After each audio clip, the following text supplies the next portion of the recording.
Trey. Hey, sir. I know you don't like when I address everyone first, but I did it tonight anyway, so I apologize. No worries. How are you? Good, sir. How are you? I'm great. Did you have a good weekend? It was long, and I'm you beat look up. like your neck looks like it's off. I'm hurting, but yeah. Did you do some karate? We had a tournament, and needless to say, I didn't do very well, but I'm still here. Was it some of that Flav Magasa stuff? No, the Taekwondo. Taekwondo. Yeah. Okay. But you're alive. You're back. And we're here, ready to have doing a show. Have a good show. Well, we're going to get right to it tonight. And shift gears. In fact, I'm going to show you what I mean by turning the music down already. We have a guest with us tonight, and I'm very honored to have her here. I'm very appreciative to have her here. It's a topic. We're going to talk about a topic that's been in the news, if you want to call it that, in this country, but more importantly, overseas. Trey, do you know what that is, or are you with me? I'm Googling. Hold on. You're Googling. Go ahead. And I feel like I've said it before. Trey and myself, we do this show, and we do it from a perspective. And now that you can see us, it's pretty obvious. It's a couple of middle-aged white dudes that Antoine. What did he call us? Mayonnaise? No, something mayo. Yeah. But He called us a lot of stuff. He calls us a lot of stuff, but whatever. And we do the show from that perspective. But we want to learn. We want to have other people on. We want to hear perspectives from people who have experience, people who have lived it, people who have true emotions that can go beyond anything Trey or I can ever imagine. And so tonight we have a special guest, and we're going to call her M. That's her name. And M, how are you? Good. How are you? I'm good. I love what we do. I love this quote unquote job, if you will. Thank you for being here. I'm going to jump right into this, and this is about Trey. In case I haven't said it yet. Yeah, it's about the continuous conflict between Israel and the Palestinians, and the group Hamas that has taken this country by storm as well here in the United States. And so I'm going to let M kind of go off here and tell us her thoughts, a little bit about who she is, her feelings and emotions when the event happened, which I believe was October the 7th, that started this new amount of friction. And I'm going to kind of let her talk. And anybody that knows the show knows that, as you're seeing right now, it's really hard for me to stop talking. So I'm going to do that right now. And Em, tell me about the event. Tell me about what happened, and we'll go from there. So it was we call it the Black Sabbath. Israel never, ever had anything. The Jewish people never, ever had anything like this. It was during the night for us over here, and it was 6:30 a.m. over there in Israel. People were partying in a peace festival in the south of Israel that's called Nova. Young people, older people, everybody was having so much fun, peaceful, lots of soldiers, lots of young people. Isn't this a festival with people from all over the world, too, not just... Yes, a lot of people come from all over the world. Oh, I didn't know that. I thought it was all... Oh. A lot of Israelis, but a lot of people from all over the world. They just come. It's a fun weekend. It starts on Thursday, and it peaks on Saturday at sunrise. And then it starts at midnight, Friday night, and then it peaks on Saturday morning along with sunrise. All night. Cool. All night. And it goes on in the morning and during the day. It's right there in the forest. It's a beautiful area with all the trees, peaceful people, young people who came to have fun. A lot of fun. While they're having fun and the music is going on and popping, all of a sudden there are people shooting at them. People started picking up, trying to run away. The more they ran away, the more they were attacked. There were missiles flying over the air above them. People flying with the parachutes over with the gliders over them. And there were attacks all over. Apparently, the Hamas broke down the fence with tractors and then bombarded Israel. Thousands of terrorists drove into Israel in trucks that were numbered, and they knew exactly where they were going, to houses. They had the plans of who lives where. And they went to, the first thing they went to was to the festival to kill all those people. Most of the people did not make it out. Many of them were kidnapped. There's footage of them being kidnapped and then being shown in Gaza after the women were raped with bloody pants, beaten. Sorry, it's really hard for me to talk about it. Let me ask you this. Please. I don't mean to interrupt. Take your time. Why was this festival was it a strategic hit? Why did they decide to pick that festival? Is that something that's near and dear to Israel? The amount of people? Just the amount of people that were there, or was it a distraction to hit something else? So this was the beginning. I'm not Right. sure if this was the first spot they attacked, because they attacked a lot of places at the same time. On that day, gotcha. On that day, at the same time, they burst the fence. They broke down the fence, ruined it with tractors. It's a big fence. It's concrete. Gotcha. It's not, and they went to the festival. They went to the base, and they killed all the soldiers in that base. They bombarded it as well with trucks and killed all the soldiers, all the girls, all the young people over there. There were 18, 19-year-olds, very young kids. They're kids.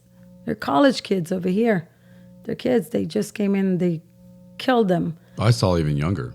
I saw toddlers and babies. Am I wrong about that? Yeah, that's in the base. In the base, okay. From there, along as they went there were some of the trucks were headed to the city. There's a city, it's called Sderot. It's 6 kilometers from the fence. And they drove with trucks to the city and just rifling and killing people, kids, any cars that were driving around. They were just killing people, getting off the trucks, on the trucks. Along with that, they went to the kibbutzim, were the biggest hit. They went to houses. People were still asleep. It was 6:30 in the morning. Families were asleep. Babies were asleep in their beds. They barged into houses and they shot the kids. They shot the kids over there. They burned down houses with families all together in bed. And all those families, they have a shelter. They have a room shelter that they go inside and they lock themselves up if something like this happens. And they locked themselves up, but they still barged in and they put grenades into those houses. And they shot the kids and they kidnapped a lot of them. They knew exactly who lives where, how many family members in each house, how old were the kids, who has a dog, who doesn't have a dog. They found the IDF found that, although that planning. And then afterwards, they kidnapped women, pregnant women. They cut open their bellies. They took out while they were alive, took out their babies, and they beheaded the babies, run in front of those moms, and then they killed the moms. And then afterwards, they cut off the little kids in front of their parents. They cut off arms and legs in front of the parents, and they They killed their parents as well. They kidnapped 239 hostages from the kibbutzim, from the party, from all around over there. Is that the number now? 239? 239. Currently? 30 of them are babies. The youngest is 10 months old. And they're there in the tunnels for 36 days now. We do not know anything about them. Now Nothing. you said that they knew as far as how many family members, stuff like that. Were these attacks on like political figures in Israel, or was it just Strictly they were trying civilian? to do as much damage as possible? They were trying, their aim was kill the Jews. Just anybody. Anybody. civilian. Kill the Yeah. Jews. Kill the Jews. They massacred, they butchered kids, they butchered families, they slaughtered them. It was not just about the killing, it was they butchered, they raped them, and then they killed them, and they raped them dead. Well, there's video and whatever of these hostages being dragged back across. And again, forgive my ignorance. You said it. I think you called it the fence. Can you explain what the fence is to people like me who don't know? So Is that just the border? So yeah, Gaza is bordered. There's the fence. There's one fence on the side of Israel. I think it's about 200 meters. I don't know the feet. There is a big fence, and it's made out of concrete, and it's to protect. And that fence is all along the Gaza Strip. The Gaza Strip starts from the north, and it borders from it's about 270 miles or kilometers. And it's not very wide. And there's The west side, and the west side is excuse me to interrupt. West side is water. The west side is the west side is the Mediterranean Correct. Sea. Okay. Now- So it's the three other sides. Okay. Yeah, there are 3 passages from Gaza inside and out. There is the north one, which they can have. There's a passage for them to leave out and come back. Now, obviously, it's done. And there's one in the west, on the east side of Gaza, and there's one Rafiah passage, which now we see a lot in the news of Gazans leaving to Egypt. That's their open passage. And the fence is all around it to just divide it, to make the division that they wanted. Okay. So if you don't mind me asking, the Palestinian argument here is that they're actually being forced to stay inside the fence. How would you respond to that? That fence is not, they cannot go and come and go as they please. That this is now they're being forced to and being brutally treated. They wanted that fence. They wanted to. So they wanted that fence. Okay. They wanted their territory. I was going to ask, is there anything that happened that they could say led to this, or was this a completely surprise attack? Was there something they felt, okay, we need to do this now to show Israel My understanding is that it was completely random. it was Right, was there any or- military intelligence after the fact that maybe they were? So let me go back a little bit. You all know, I'm not sure that you all know about the 4-time elections that were happening in Israel. The government in Israel was not very, was not very, what's the word for it? Benjamin Netanyahu was elected, and then there was another one elected, and the government was not stable. And we knew that the other warlike countries are looking for a point that they can attack where Israel is not stable and is not ready. On that day, they had info at 4 a.m. They had info that something is going to happen, but that was too late because the attack started at 6:30. Yeah, 4 in the morning is not going to. Yeah. And forgive me, it was the north area of the strip where they came across, or was it east? No, it was the middle of the east, and then The middle of the east. Okay. yeah, they barged out of the fence, and they went to the north part of the kibbutzim, and Nova Festival was over there, and they went to the northern kibbutzim, to Be'eri and to Nir Oz, and Kibbutz Aza was burnt to the ground. People were killed. Everybody was burnt. Families were burnt in their beds. The babies were burnt. I'm going to ask you a tough question. And the question that I'm going to ask is, again, from the Palestinian perspective.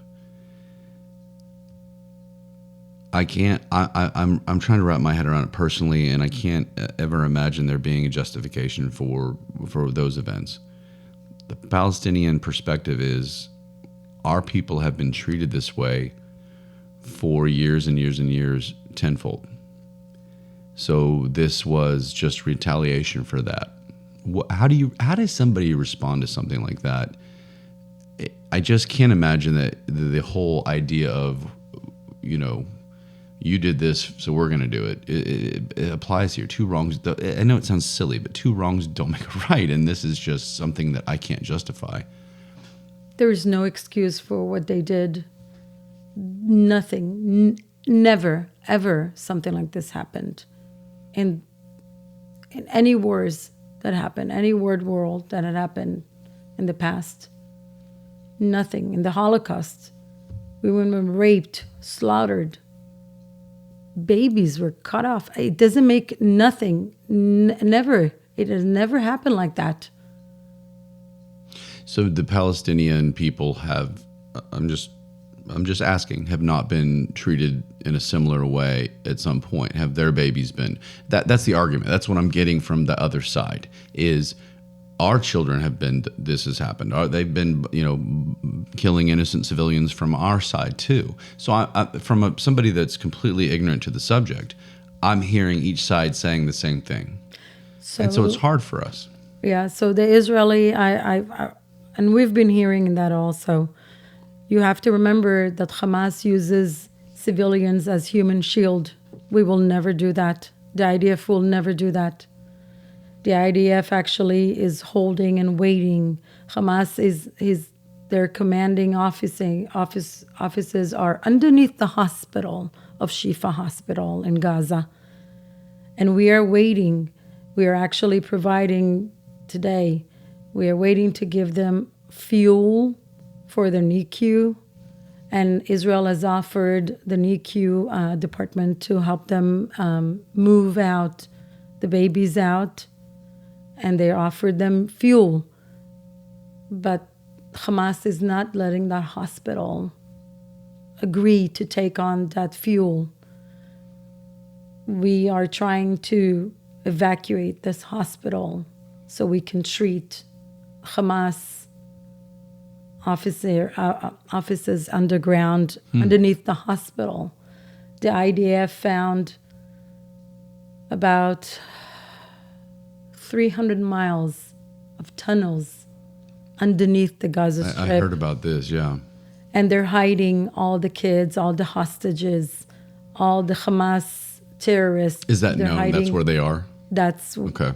I don't know. We don't know where their hostages But you assume. But they got one out from one of the piers. We don't know where they are. We assume that they're there. Most of the Hamas leaders are not in Gaza. They're in Qatar, living their $1 million life. They're billionaires. Hamas leaders. They live in Qatar. They have beautiful homes, great cars, and they're using civilians in Gaza as human shield. They're not letting them go. They're barricading the passages that the IDF is making through for civilians to leave Gaza so they can go to Egypt and be in the refugee camps over there. But Hamas is blocking it with trucks and actually shooting people. They're trying to leave the hospital. They're shooting them, not letting them leave the hospital. We jumped right in, and that's kind of what we wanted to do because that's what we do here. But I have an idea, and Americans now think they have an idea. Can you just give me a quick summary of who and what Hamas is? I know that sounds so basic, but just their ideology and when they were established. I mean, it doesn't have to be a long thing. For anybody listening that doesn't actually understand when you say Hamas is doing this, Hamas is doing that, there are people out there that, yes, don't actually know that. So can you do that real quick? I will begin with Hamas is ISIS. Is basically the ISIS of... Hamas is ISIS. They're a terrorist group, and their main idea is free Palestine, and from the river to the sea, which is the Jordan River, to the sea, which is there's no land of Israel, and their main idea is to kill the Jewish people and erase Israel. Israel is a democratic, beautiful, smart country. Is it true that Hamas was elected? Hamas was elected in 2005 by the civilians in Gaza. Is there another side, or is Hamas it? There was another side. Okay. They were their leaders of the Palestinian authorities. They were killed, and then Sure. Hamas was forced upon them, but they were elected Right. wrongfully. And of course, if you're elected and you're this type of a group, the idea is that anybody that would oppose you would just be, taken out, slaughtered, right? So if somebody stepped up and said, no, this isn't the way we're going to do things, Hamas would be like, well, then we're gonna kill you, and that's my mind. That's what I'm getting as an American is Hamas is basically in control, complete control of the Palestinian side of things. Is that correct? Yes. Okay. Complete Underground control. to the top to the sea. They have everywhere. they have no opposition on the Palestinian side. They don't have a choice. The Palestinians, they do not have a choice. Okay. That's what I wanted to know, and I appreciate that because again, it seems so basic, but it's something that I think a lot of people just truly don't understand. What it is? Why is everybody so upset at Hamas? People don't really get it as someone living in Central Texas or whatever. They just don't get it, and that's why I appreciate you telling me that. I'm curious, are there people on the Palestinian side that are against Hamas themselves? That was my next good question, Trey. We are lately seeing videos. I think people are afraid over there. I'm Right. sure they're afraid to say their honest opinion. They can't Just oppose like in Iran right now, and a lot of people are resisting what's going on with the government, but they cannot say anything because they will be killed. They'll be slaughtered. Simply, at that they point. will be slaughtered. They'll be thrown off roofs. Well, and that segues, and one thing I will say, kind of in jest here, Trey and I, we do segue pretty well in shows. That segue right there. Tell if you don't mind, tell our listeners why it is, and I'm sure they can figure it out, but some of them might not be able to be. Why you are uncomfortable with the camera on your face. Since October 7th and all the threatening that they're going on, This main event that just happened, the Black Sabbath, Nova the Festival. war, Right. yeah, Okay. the war started. Right. October 7th, when the war started, Israelis around the world are scared. We go to protest together. We stay together, but in our own home, we have all Israelis. We have a mezuzah on our door to keep us safe. It's a little ornament that's outside our door on a doorpost, and it has a prayer in it. It's to show that it's a Jewish family who lives over here. Is that all the time? Is that year round? It's on my doorpost. Just all the time? Yes. Okay. Yes, and it's on all the bedroom doors as well. Okay. I took it out. I never do that. it's almost like a target then at that That- point. I feel like Yeah. a target. I feel like a target, and I had a very strong conversation with my kids who are teenagers in middle school and high school. And I explained to them of what is happening because kids, they don't really understand what's happening. And I also told them about what can happen at school. Schools are not protected here fully, and you cannot know what's going on if a teenager goes to mosque and he's being brainwashed to kill the Jewish people. And everybody knows at my kids' school that they're Israelis and they bilingual and they speak both, and they go to Israel every year. And I'm afraid for my kids. I'm afraid for us. Everybody in the family. How much? I'm so sorry. I interrupt again. I'm so intrigued by that now that you bring up your kids. How much do you think that at a high school level or a middle school level, how much do you think this is actually being tossed around? I mean, do you think that there's a Palestinian kid on the playground and a Jewish kid on the playground that are like yelling at each other, or do you think that there's a little bit of we don't really know enough about this as a child? Are you worried that it's spreading into children? I am extremely worried, and we know that this is happening. We've been seeing the social media, we've been seeing the news, how Palestinians are proud of their kids who are exclaiming that we will kill the Jewish people, and they're rioting together, kill the Jewish people, kids, babies. You've grown into this. This is like the Holocaust again. You tell kids that Jewish people should not exist. And it's okay to kill them. It's okay to behead them. And God forbid, we don't want that. Never again. This will never happen again. And Israel will not retaliate this time. We lived with Hamas since 2005. We are not going to live with Hamas anymore. We're going to clear it up. And it's going to be a safe Gaza. It's going to be a safe place for everybody to live. You think that was the final straw to say, all right, enough is enough, and now we're going to take care of business? Yes, they're like kids in Israel are accustomed to live in sirens. They know if a siren goes on, they go to a shelter quickly, and they just hide, wait for 10 minutes, and then they go. I'll tell you a personal story. I teach one family over here, and they moved from Israel, and the mom said the first thing the kid went to look in the house is like, "Where's the shelter, Mom?" Oh my goodness! Wow. He's in third grade, and Yeah. she told him, "There's no shelter over here," and he goes, "Where? What do I do if there's a siren?" He goes, "There are no sirens over here in the United States. It's okay. It's safe over here." And apparently nowadays it's not safe over here. We are scared. We will not put up with this anymore. We are Jewish people. We are strong. Our nation is strong. It's beyond strong right now. People are going back to Israel to serve in the army. People who are way above their age they go serve in the army. Doctors from all over the world, they go to serve. They go to help.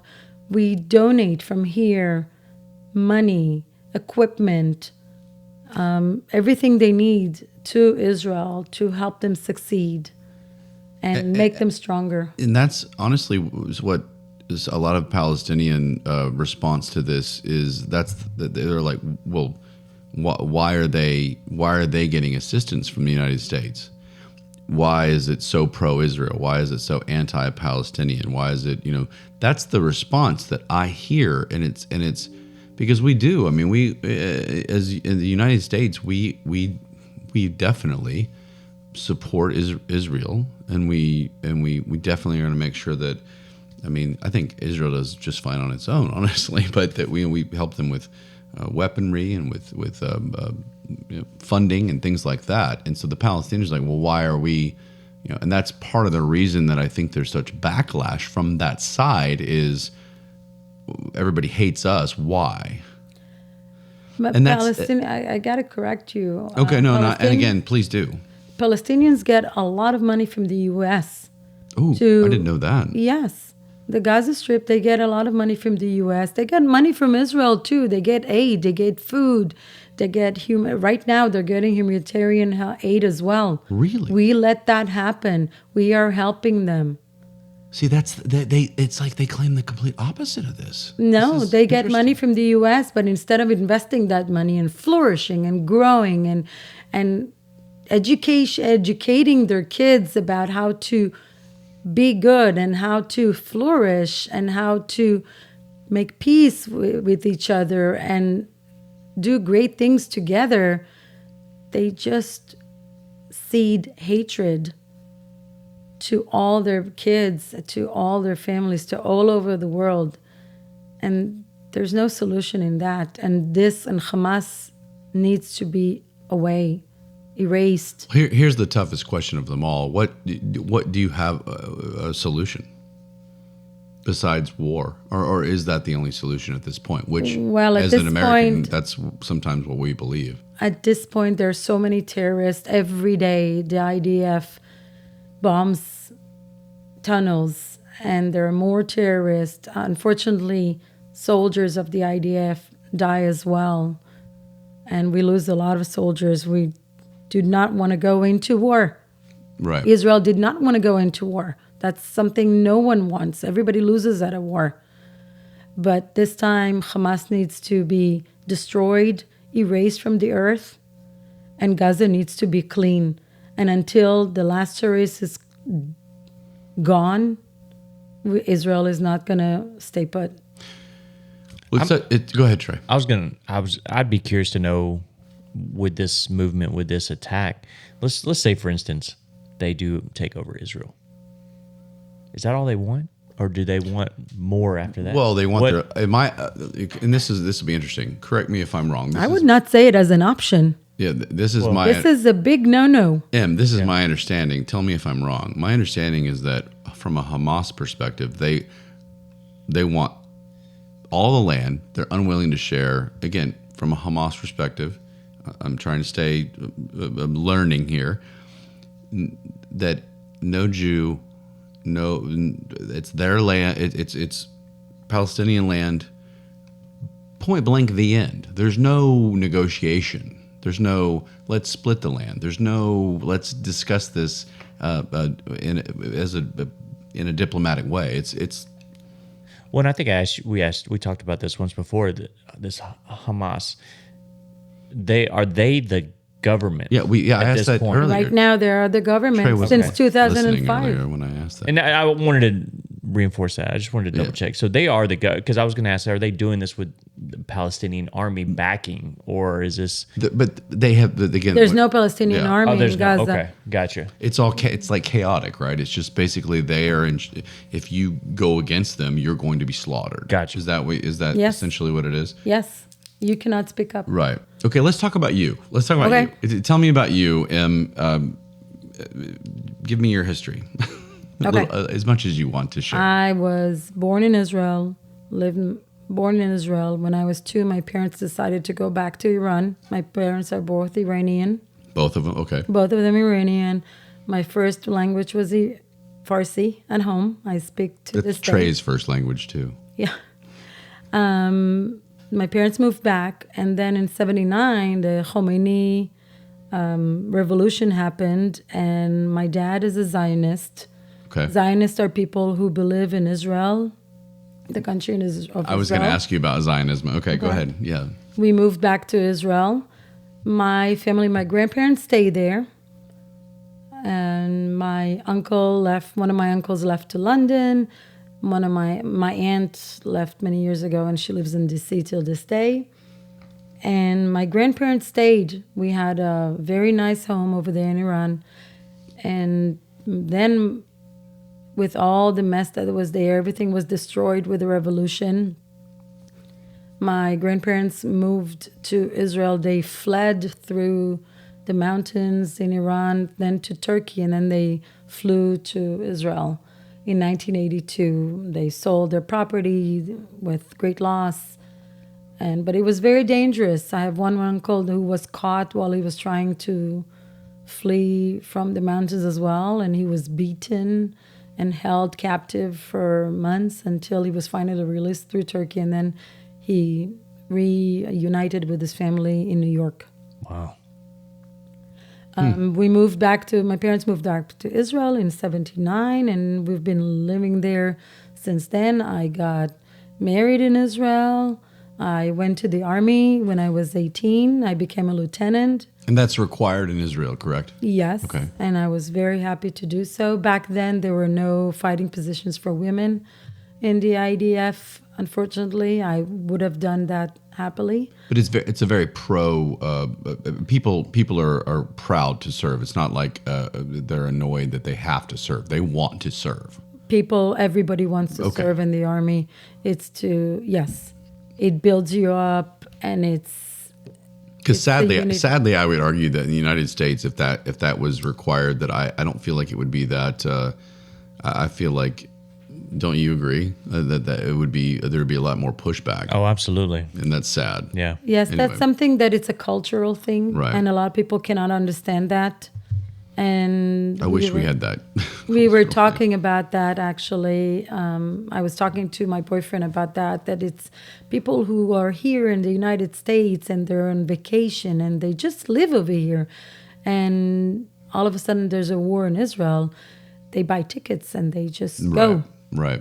And they just go and they serve in the army to help Israel, because there's one country in the whole wide world that is safe for the Jewish people to live in. Right. And that's Israel. Yeah. Otherwise, we will be Yeah. be in threat all over the world. And that's what I've always had such a hard time. I've grown up, and again, it's not about my opinion, but I'll offer a little bit here. I've grown up with this just anti-Semit. Just you're aware of anti-Semitism, this idea of how poorly the Jews have been treated everywhere. I mean, there's no, like you said, there's one spot, and that ended up being after the war. We talked about it with my wonderful brother, who's World War II enthusiast, if you will, and I don't get it.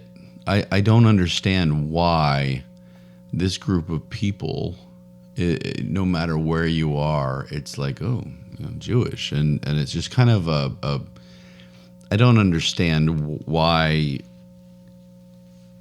Honestly, I don't understand why Jews can't live peacefully without having all these issues, and that's something from a guy that admits ignorance.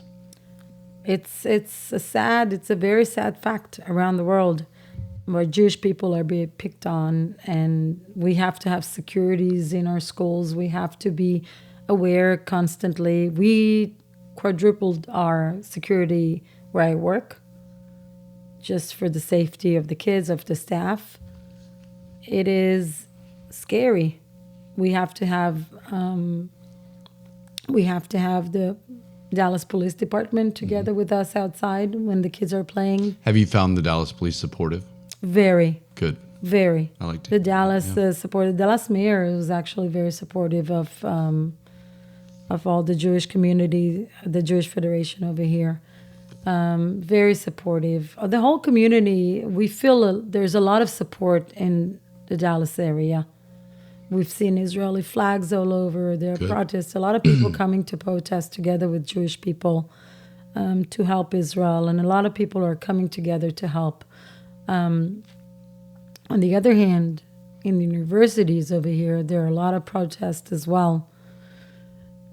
I'm seeing them both, for sure. Aren't you, Trey? I'm seeing both sides, and it's wild. That's what I'm trying to understand after everything you're telling me. Why is there so much pro-Palestinian protesters out there? Well, because they're...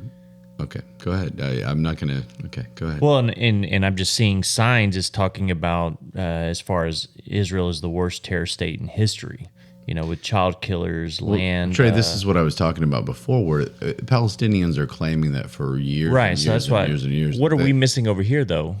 As far as what we're I'm hearing from her, what are we missing now? I'm trying to learn that, Trey. Yeah. I'm trying to learn. And we have such different social media. We talked about it before. The social media and the media is so different between Israelis and what the feeds of what everybody's getting. And a lot of people are not knowledgeable enough of what is really going on in Israel. They don't know the history of what was going on. And it's very in just to be pro-Palestine, but you don't really know what you're talking about. Do you think that it's become a political topic? And I say that sadly. And Trey and I have talked about this many times on the show in our serious segments, that it seems like every serious topic is either you're over here or you're over here. And if you're over here, you believe this way. And if you're over here, you believe this way. And in this case, if you're over here, you're pro-Palestinian. And if you're over here, you're pro-Israeli. And it just, do you feel that in the United States, that it's political? Or do you feel that there's more to it than that? For Americans, not for Jewish and the Palestinians. I don't feel right now that it's political. I was very happy. Israel was extremely happy, and all the Jewish people in the United States were extremely happy with Biden's speech to support Israel and to erase Hamas and get into Gaza and get that fixed and not to retaliate what was going on.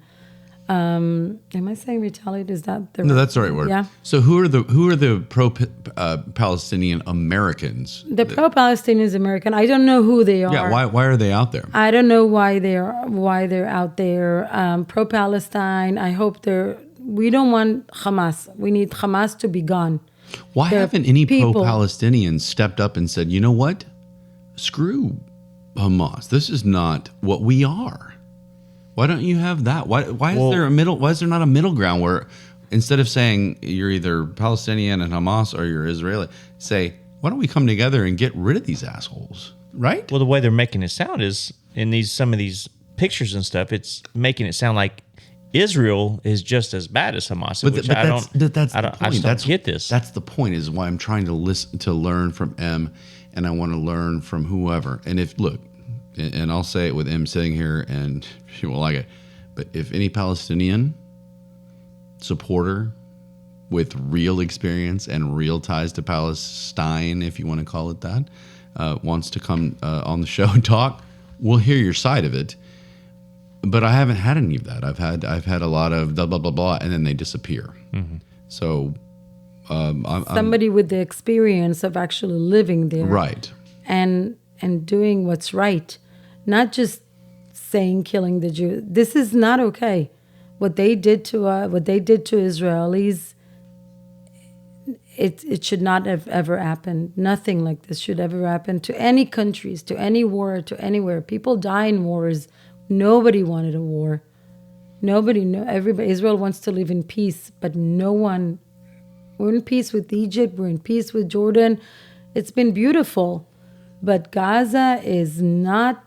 The Hamas is not letting Israel live in peace, and Israel cannot put up with it anymore. What you just said was very interesting. So Jordan and Egypt, you live in peace with. Mm-hmm. Highly Muslim, Egypt, I believe, highly Muslim countries. Why won't they take in the Palestinian Muslims? And is that a weird question to ask? It just seems to me like nobody wants them. I'm smiling because I don't know. I don't understand why none of the countries. Egypt's right there. Egypt right there has plenty of space to have right. them, to absorb them, and and it's not letting them in. It sounds to me it's a Hamas problem. Because there's Hamas within them. The terrorists are in them, and Egypt doesn't want a mess of their own. Sure. Why would they want to clean it. Right. And Jordan doesn't want them as well. No. Lebanon has their own mess as well. There's a lot of messes over. And Syria as well. Nobody wants more mess. They want a peaceful country. And with Jordan, the peace is wonderful. Yeah. For years now. And also with Egypt. My brother drives to Egypt with the kids and his wife. And they go a lot of Israelis, they go to vacation in Egypt. It's beautiful. I don't mean to push us forward fast, but just for time's sake, I have so many things, Em, that I want to ask you. Can you explain, again, for the layman, for people like Trey and myself, what Zionism is? I actually pulled that up. I was curious. Oh, are you Let's already? hear what you have pulled up. Are you already knowledgeable on this, Trey? Well, so it says Well, then tell me because I need to know. Zionism is a political and nationalist movement that emerged in the late 19th century with the goal of establishing and maintaining a Jewish state in the historic land of Israel. In the late 19th century. Yes. You're talking about the 1800s. See how I did that? It says the term Zionism is derived from Zion, which is a biblical term often used Right. to refer to Jerusalem. Sorry. Okay.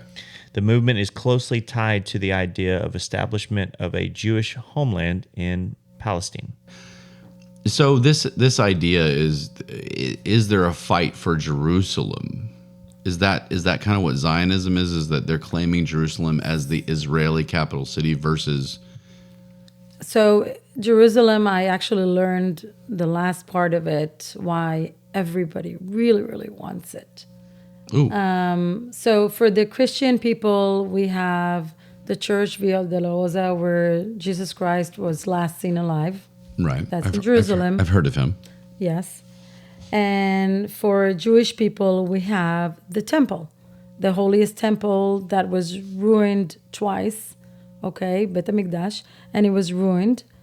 And the ruins are over there. And that's where you see the Western Wall, where it's called the Western Wall, the Wailing Wall, where a lot of people, millions of people go every year and they pray over there. And not just Jewish people. Now, on the other side of the Western Wall, you have Al-Aqsa, which is the mosque for Muslim people. Back in the day, it was safe to just walk around and go over there and visit. I went there with my grandparents when they just moved to Israel. It's a beautiful area.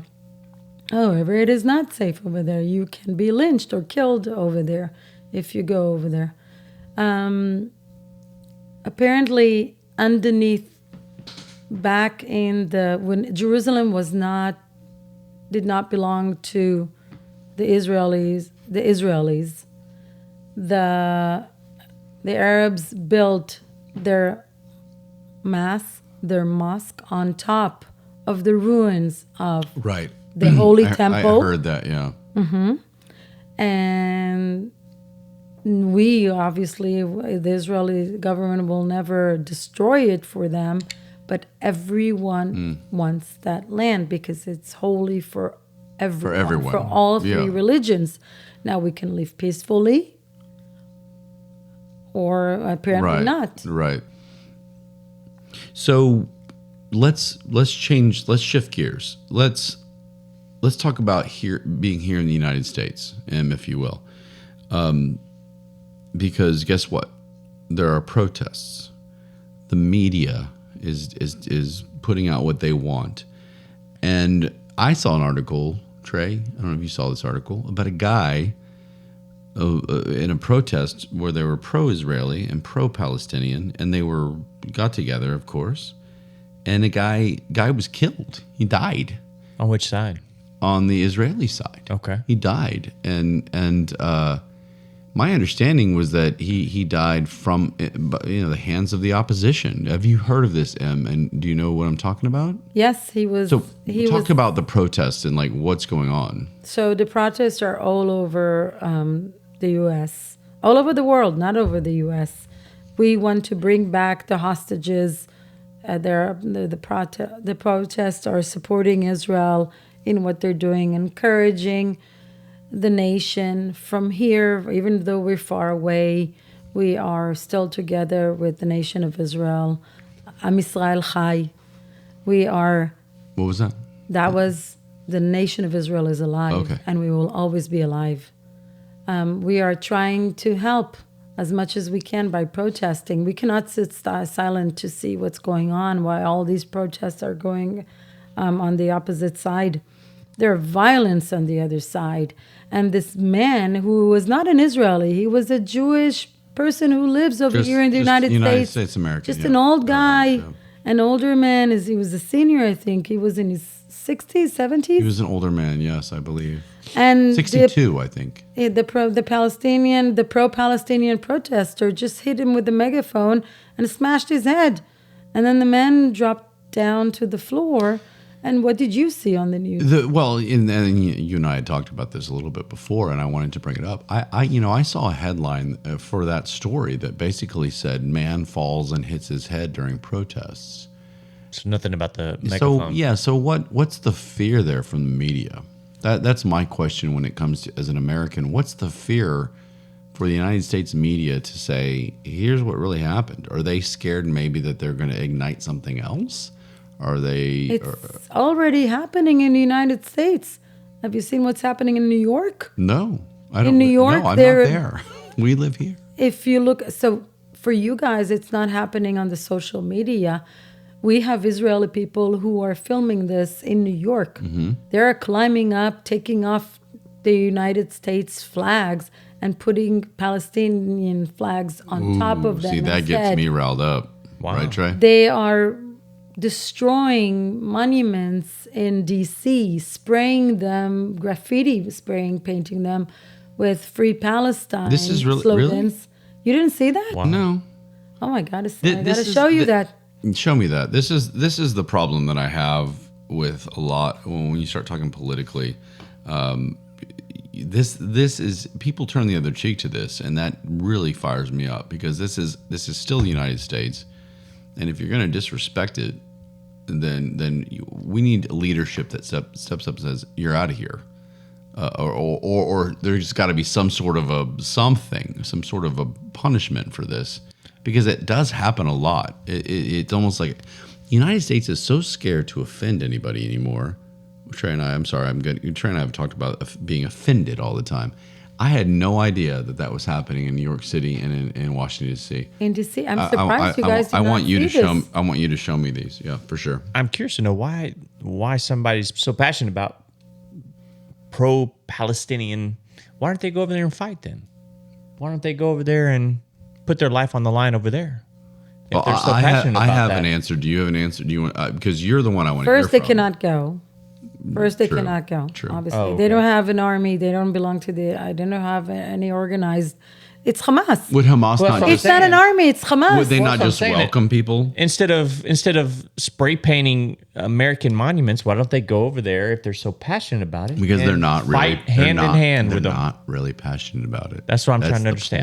Point. They're looking at this as an opportunity, and I guarantee you, half the people that are fucking doing this are not truly 100% Palestinian. Blah blah blah. They're looking for an opportunity to go up to wreak havoc, and that's my opinion. And that gets me fired up. That my answer to your question is, you said why don't they go over there and whatever. That was my answer. Was I think there are a lot of people in this country that are looking to, like I said, basically look for victim. They're looking for victim. The Palestinians, they're victims. The U.S. helps Israel. Israel's more powerful, which they are by. I mean, look. Apparently, America helps. America helps. Well, Yeah, the okay, Palestinians and as that's- well. We I'm can't learning. just say that. No, we I'm have learning. to say both. Yeah. I'm learning, but at the same time, from my knowledge, tell me if I'm wrong, Em. My knowledge, the United States is very, very. If you, I mean, I hate to say it this way, but if you had to, if they're going to back Israel or they're going to back the Palestinians, who are they going to back? Well, right now, the U.S. is supporting Israel because if we're going to let Hamas get out of control, it's going to be all over. It's already all over the world. Well, it's like They're rioting. letting any terrorist group. They're rioting Get out of all over. control. Have you seen what happened in Russia with the airplane? Russia doesn't allow us to see much. What happened in Russia? There was an airplane who flew from Tel Aviv, landed in Russia, in Kazakhstan. I don't remember how to say that country. Kazakhstan? No? Maybe. Trey would know. Trey. But there were protesters, 400 of them. They broke down the airport. They were running around to the airfield, to the airplane, and they wanted to kill the Jewish people on the plane. Wow. That happened about 2 weeks ago. And then the airplane had to fly off and depart in a different city because it was unsafe. The airport was destroyed. So I don't understand why these are savages. What They is it? destroy wherever way they go. Yeah, and yeah, I'm trying to not That's wild. agree or disagree completely, just because but we're trying to listen to you. Not no one gives a shit about Trey and me. I understand. I wish there was I wish there were people who you can actually talk to and peacefully and negotiate and Right. make it peaceful and make everything work. But it hasn't happened for so many years. And now we always knew their true behavior. And now they show, unfortunately, I wish they hadn't shown it. Well, I'm not afraid to say it, and that's what I was kind of getting at. Was that I'm trying not to, but I'll say it.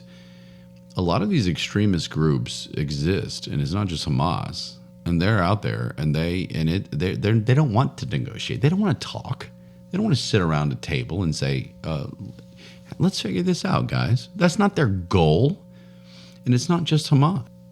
Did you know that Hamas? I saw a video of Hamas Hamas members filming themselves slaughtering thousands of Sudanese in Sudan. I did not see that. To be honest, I mostly read the Israeli news. And because of there's a psychological war from Hamas upon Israelis, they're releasing a lot of little short footages of Right. kidnapped kids, kidnapped hostages, just to terrorize the mental health of civilians in Israel.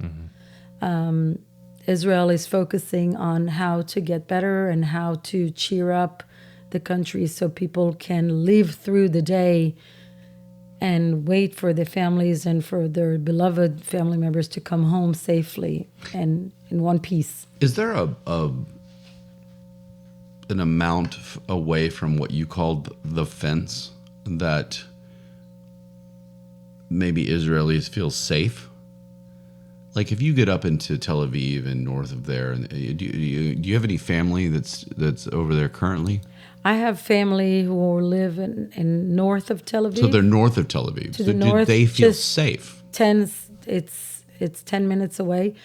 No one is feeling safe right now. No one in feels safe, Israel. no matter where they No are. one is feeling safe right now. Okay. It came to the fact that there are, like my family, my brother who lives 45 minutes from my mom would not drive to Shabbat dinner because there might be a siren going on.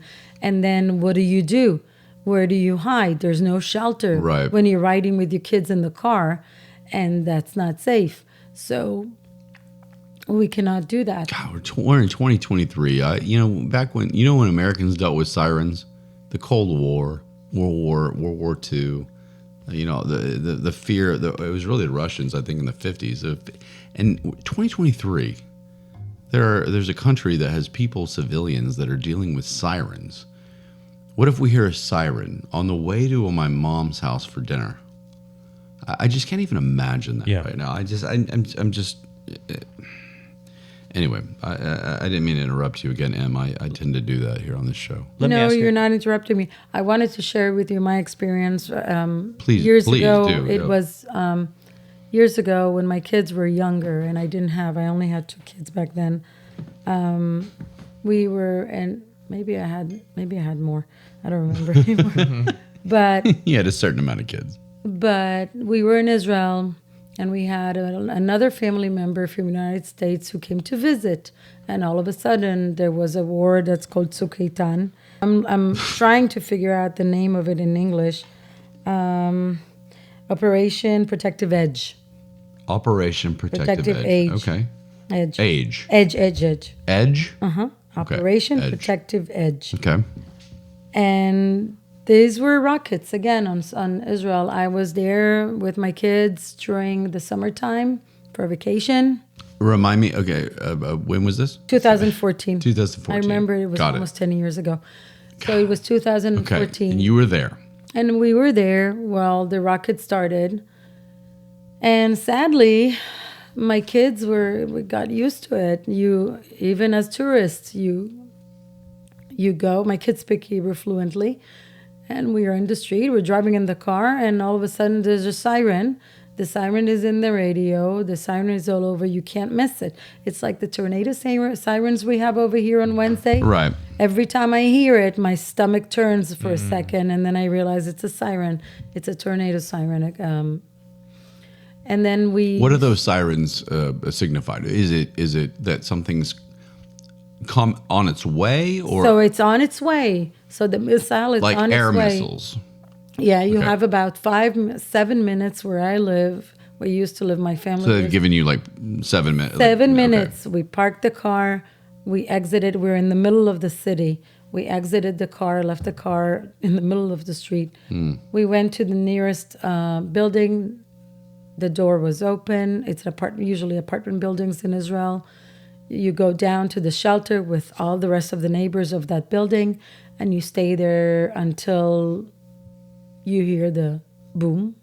Right. And then you wait 10 minutes because you have to wait until all the leftovers of the debris of the missiles will Right, fall sure. down to the floor, and then you go. However, we are lucky in the center of Israel. The people who live in the south or in the north, who have missiles right now, as well in the north from Hezbollah, they have 3 seconds. So the siren is not even 3 on. seconds. 3 seconds. Why is that? 3 seconds, because they're right on the border with Lebanon. They're right on the border. They have 3 seconds to run away. Well, that's as if having nothing. That was people in Gaza also when they were shooting missiles constantly, and not all the missiles were. You cannot shoot. We have the Iron Dome in Israel, which makes it extremely safe for us. A whole lot safer. It's still not safe. You still have to listen to the orders. And once the Iron Dome shoots those missiles, but once there are so many of them, could be 500 in 1 hour, the Iron Dome cannot missile all of them at once. And some of them, unfortunately, fall into houses, into apartment buildings where people live. There was a fall a few weeks ago in Tel Aviv. The people are suffering. A lot of people were evacuated. Cities were evacuated in the south to the center of Israel. My brother was hosting 2 families. People are moving over here from Israel. A lot of families are hosting kids and families who live in the south, who live in the north, who are not safe where they live, and they just come here so they can sleep. At night. You cannot sleep. My sister tells me she lives in a safe place, but I cannot sleep in case I cannot take something to calm me down because then I'll sleep too well. And then if I won't hear the siren at night, Wow. I won't be alert enough to run away. I need to take my kids and run to the shelter. And she lives in an apartment building. They need to run downstairs, and then they need to shut the door over there. The missiles are coming from the north. They're coming from Hezbollah in Lebanon. When's the last Lebanon. one that has gone further than close to the fence? Okay, hold on. I'll tell you. I'm sorry, I didn't mean to interrupt you. And then I'm going to tell you a joke after Okay. this. Okay. I would That love to I hear a saw. joke from Em. She There was seemed- one missile. There was a missile coming from Yemen. From Yemen. From Yemen, all the way, Okay. 3 hours, all the way to the city of Eilat. Eilat is the southern city. It's on the Red Sea. located- Yemen, when did they enter this whole thing? Well, they have Hamas over there. So Hamas shoots a missile Can you- all the way to Israel, and it lands in a school in Israel. Oh. And thank God there were no kids in that school. It actually lands. There's a joke that we're telling. Hezbollah keeps saying that they have missiles. Their missiles are able to shoot really far away and beyond the length of Israel.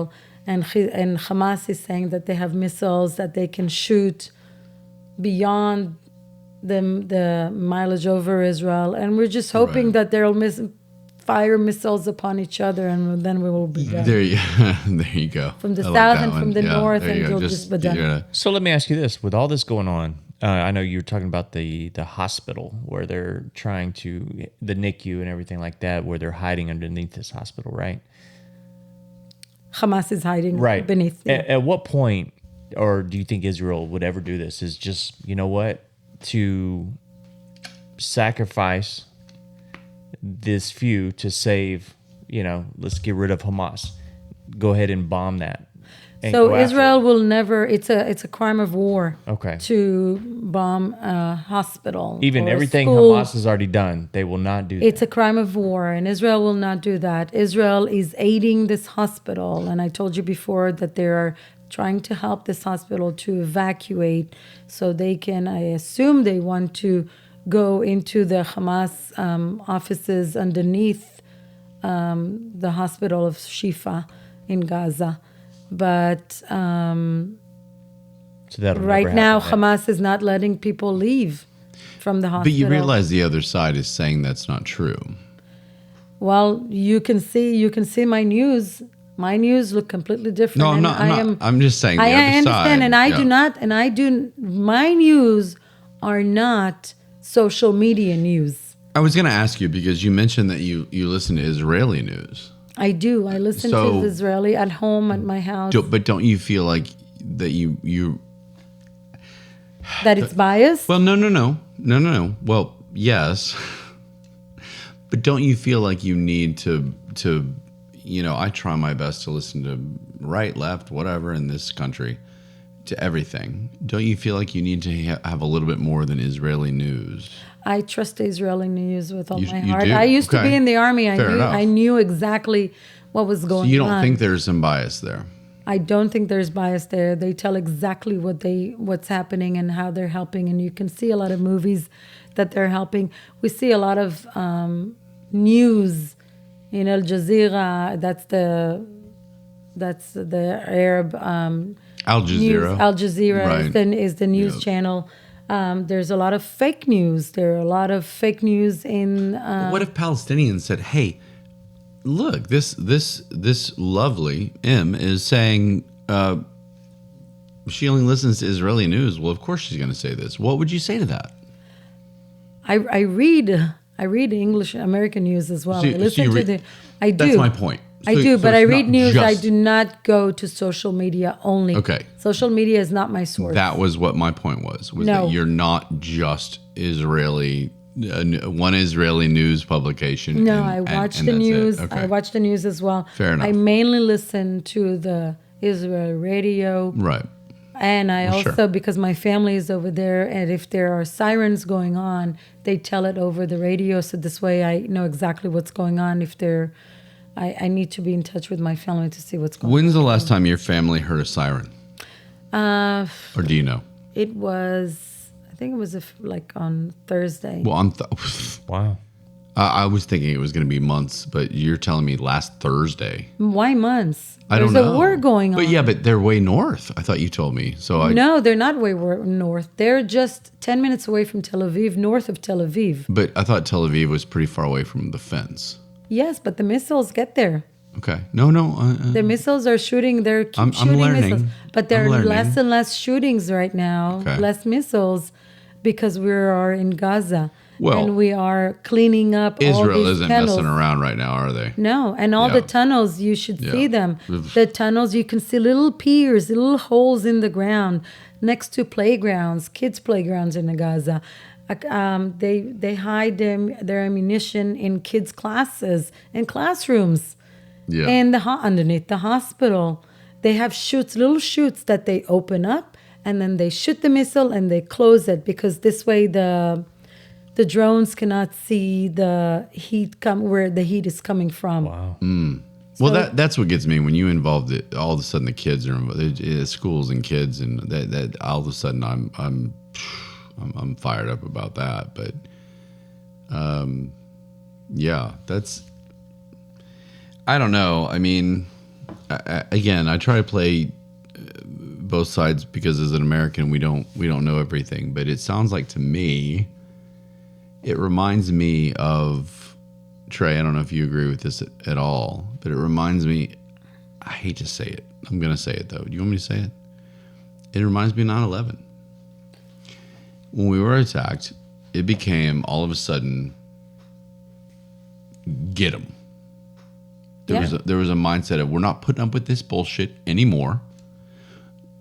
Go and take care of business. And of course, at the time, it was George W. And he said, you know what, we're going to go and we're going to take care of, we're going to do it. And it was obviously more difficult. It was Afghanistan caves and things like that. But it was the whole country got together and said, we're kind of, it was almost like that's the last time I feel like this country was united, honestly. Right. Was after and that. Nobody told the United States to go into ceasefire.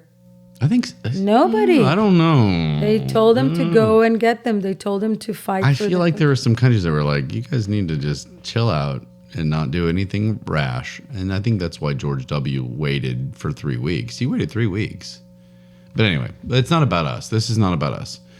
But that's what it reminded me of was, okay, Israel was hit by a terrorist organization who now governs the Palestinians.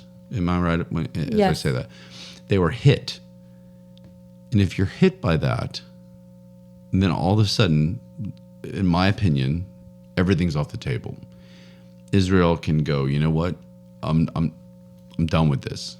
And then they can go and in my opinion, take care of business. Yeah. Yeah, but they were not only, we have to remember all the women and children who were slaughtered. Yeah. And hostages who were still in Gaza underneath inside those tunnels. So how do you handle that though? It's just, we don't know where, there's a lot of negotiations right now, and hopefully, they've been saying that in the radio for the past few days about releasing a lot of hostages.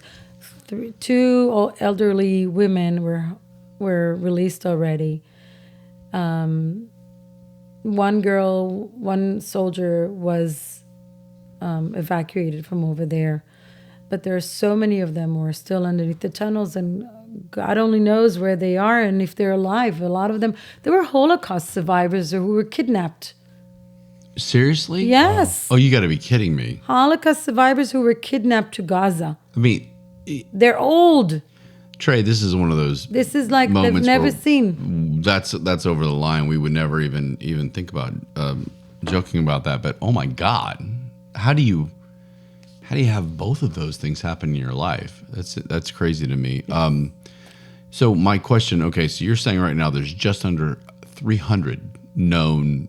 239. 239. So 30 of them. 30 kids. 30 kids. This is the tough question.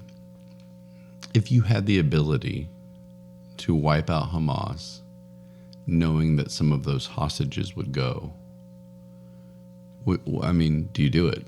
I will not answer. That's something for the IDF. You don't have to answer. I just thought I'd throw it out there. This is something for the IDF to handle, and they know how Who's to handle the it. IDF? The IDF is the Israeli Defense Force. Israeli Defense Force. Okay. Okay. Because and they will bring them home. That's the issue. Is that you're looking at hostage? And that's in any hostage situation in anywhere. Where's the trade-off? What do you do? What if Hamas says we demand this, and this? And where do you say, all right, well we can't give you that because whatever. We want those 239 people, but and that's where I feel for it right now, because I can't even imagine, especially the people that friends and family of the hostages. Yeah. Their kids. And the kids. I mean. And the kids. Look, their kids, the 2-year-old kids. They don't see their parents. And some of the parents are dead.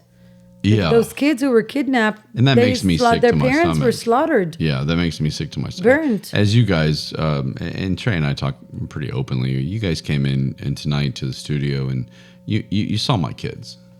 And those are the best thing. That's the best thing ever happened, besides Trey. But the best thing that ever happened to me, they're incredible. And so when you bring kids with me now, if you bring kids into the whole situation, it actually adds even more. And it shouldn't, because it's enough without them, right? But all of a sudden you're talking about how many? 30? 30 kids. 30 kids. The youngest is 10 months old. 10 months. That's why would you makes me sick to my stomach. Yeah. Yes. And some of them, their body parts were cut off and they were taken like that. I don't even like when my 2-year-old hits his knuckle on the countertop and he has a boo-boo, like Terrible. much less this. And so anyway. There was, I want to share with you one thing that I saw the other please. day. There was an article in the Israeli news of kids who were evacuated from the kibbutzim over there. And they're talking about that Black Sabbath, what had happened to them October 7th. And they are called the kids of fall 2023. And they will never forget that day, those kids. They're young kids. And there was one kid over there, and he said, he was only 10 years old. He's like, I had to maybe go to 2 funerals of older relatives when I was a kid. And now in the past month, I went to 40 funerals of my best friends. My best friends. They are preschools erased. Yeah. All the kids in those preschools all the kids are dead. They were murdered, slaughtered, beheaded. Okay. Kids are gone. It's very difficult to hear from my end. And Trey, who's one of my best friends in the world, understands how much I love my children. And so to hear that's hard. So I'm still gonna ask you, and I'm still gonna play devil's advocate. What do you say if you were looking right here? Hopefully Trey and I would never set this up. But if you were looking right here at a Palestinian woman and she looked at you and said, yes, but you know what? Our kids have been treated the same way by Israelis. What would you say? I would say that Hamas is ISIS. And I would say that before Hamas. You need to teach your kids to be good kids and to be respectful to anyone. Doesn't matter who they are. Doesn't matter where they come from. Doesn't matter how they look like. Doesn't matter their religion. That you need to be respectful. You need to be a good person and not to teach them to hate anyone. So you don't believe that Israeli kids were ever taught something similar? Never, ever. Those people who were slaughtered and murdered and lived in the Gaza envelope, which is all those kibbutzim and cities around Gaza Strip, these were people who lived there for many, many years, and they believed in that peace until the Palestinian authorities wanted their Gaza, they wanted their own territory. Those people believed in that peace. We do believe, we wanted to that peace. Israel signed that contract with the Palestinians. That's what we need to know more about, this contract. Can you sum it up quickly?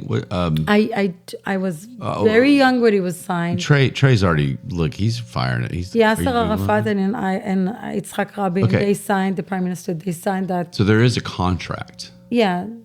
Okay. Because, and I'll say it again, and I don't mean to keep harping on it, but what the Palestinian argument is that their children have been arms cut off, raped, murdered, whatever. They're claiming the same thing. Israelis will never cut off or rape. This is against our religion. Okay, but what are we protect? So you're basically just saying that they're lying. I am not going to say. I'm sure kids and adults were dying in war, but Israel will never do that. Israel's government is together with the religion, and we protect human beings. It is one of our great mitzvot to do. It's like good deeds. You need to protect an animal. You need to protect a person. All those terrorists who are right now in Israel, They have all the hospitalized. They have surgeries. They are being taken care of. We do not harmfully. We will never harm. Israel will never rape. Why would they do that? That's a horrible thing to do. Has there never ever been a radical Israeli group that good question. Does anything like this? I do remember, yes, when I was younger, there was someone who shot a lot of Arabs, but nothing to this degree. Oh my God, no. Yeah, I feel like every group's going to have some sort of extremist. You know what I mean? This is ISIS. This is extremist. Your response is that and I won't use the word lying, but they're basically inaccurate. they're inaccurate with what they're and saying, because you're claiming, as I continue at the mic with my passion, that Israelis view a quote unquote code of humanity, which is we wouldn't do that, even though, and again, all I'm doing is playing devil's advocate, because what I'm hearing from both sides is the same exact thing to a degree. I'm hearing from your side exactly what you've told us tonight, which has been, just so not. I mean, I'm learning so much from you, and I'm enjoying this from that perspective. But from the other side, I'm also getting this. You don't understand. The United States is pro-Israeli. You don't understand. They've tortured and abused us. You don't understand because blah, blah, blah. You don't hear about it. And that's why I bring it up. And it's because it's a hard question. And it's something that somebody like myself just wants to know from your perspective, how you would answer that if somebody literally came to you and just said, you know what, my child was burned to the crisp by Israeli soldiers, and you would say that that's not true. I know that sounds strange, but do you know what I'm saying? Or at first, I wish I would never be in that situation. Right, That sure. means that I've been going through something like this as well. Sure. I don't want to be in that situation. If someone like this, I would give him a big hug and I will apologize for something that it's horrible happened to their kid. And I don't know. I don't think it happened. Israelis will never burn kids. We are not animals. We're not savages. We are humanitarians and we are looking for peace. We want peace. We do not want to kill any kids, any women, any men. We simply want peace, but they're not letting us have the peace, and we will not put up with this kind of behavior anymore. It's done. I think that was a great answer, because I think the idea that you said, look, if that did happen, you were willing to admit if it did happen, I would just hug the mother and say, hey, I can't believe this happened, and I don't want it to happen, but it did, and I'm sorry. The fact that you would admit that, even if it did or didn't happen. And it didn't happen. Well, it didn't happen. I'm not saying that it, no. I'm not saying that it did. I was using an example. I was just saying, hey, if this is what, again, I'm hearing from both sides. I'm trying to listen to both sides. And the fact that you would sit there and say, you know what, you're a mom, I'm a mom. It's about the children. Your child was taken from you. Some of ours have been taken from us. Let's give each other a hug and figure this shit out. That's what I want as an American in the middle that has no knowledge of any of this. And so I appreciate you saying that and answering some of the hard questions that I've thrown your way. We educate our kids to be respectful. And I like to think Americans do too, hopefully. And Americans do, I really hope that all Americans do that as well. The problem is with the Palestinians in the Gaza Strip, as you can see in the news, they encourage their kids to hate Jews and to kill Jews. Yeah, I did hear, I saw. It's terrible. I saw I'm not going to lie to anybody here. Again, Trey and I, Stay in the Great podcast. We try and listen to every side.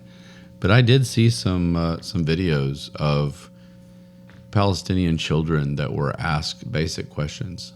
What would happen if a Jew came into the class? Well, we would cut his head off. And these kids were 7 years old, second grade. And I'm sitting there going, okay, the not the jokester side of us, but part of me was like, well, that's a bit extreme.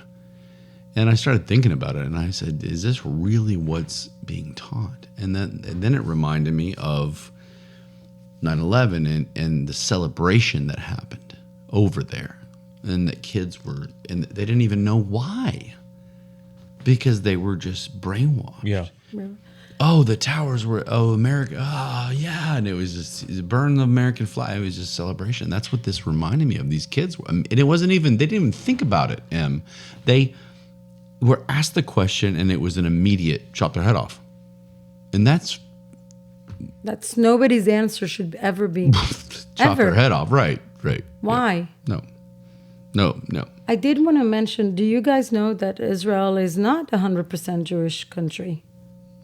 It is I not. knew that, but I didn't know what the percentages were. So can you enlighten? 20% of the population in Israel is Muslim. 20%? 20 they're Arabs. Some of them are Christian, some of them are Muslims. The Christian's pretty low. There are not too many Christian people, Yeah, but there are. There are a lot, and they're all living peacefully. They're in the middle. Students from Gaza used to go to the universities in Israel and go to school over there and learn. A lot of them, they go to universities. They have they're accessible to everything in Israel. Arabic is the second official language in Israel. It's all over the signs in Israel. Wherever you drive. Is it on the signs, really? Everywhere you go. Okay? Everywhere you go That's in interesting Israel. to me. It's all the signs wherever you drive, wherever you go. Really? It's in Arabic as well. Yes. And some cities that you go, they're only in Arabic because there are no Jewish people live over there.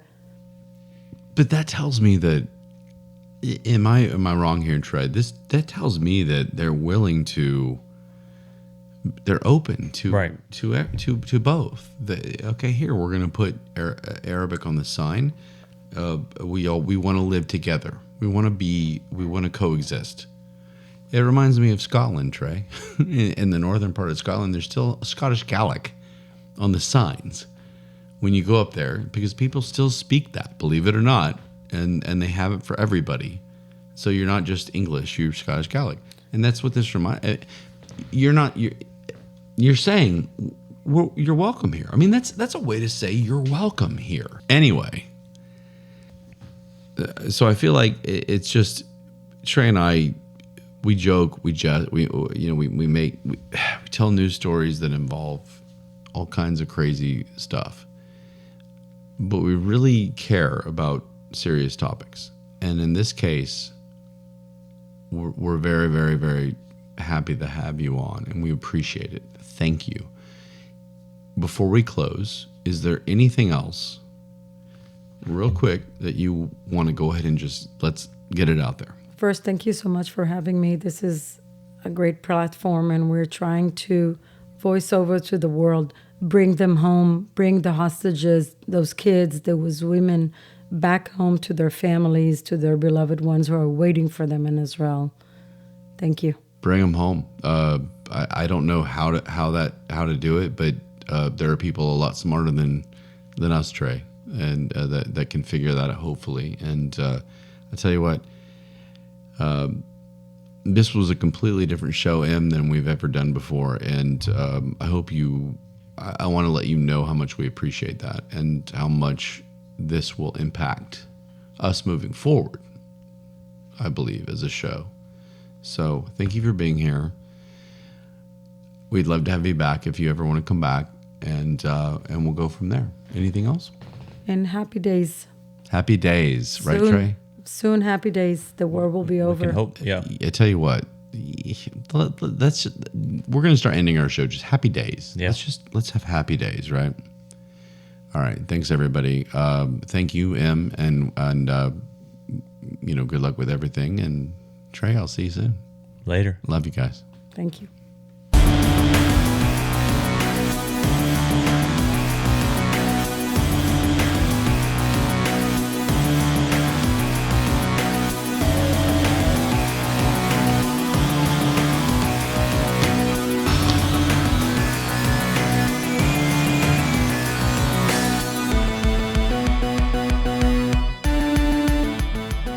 There will not be a stupid Trey quote at this point in the proceedings. No, not at all.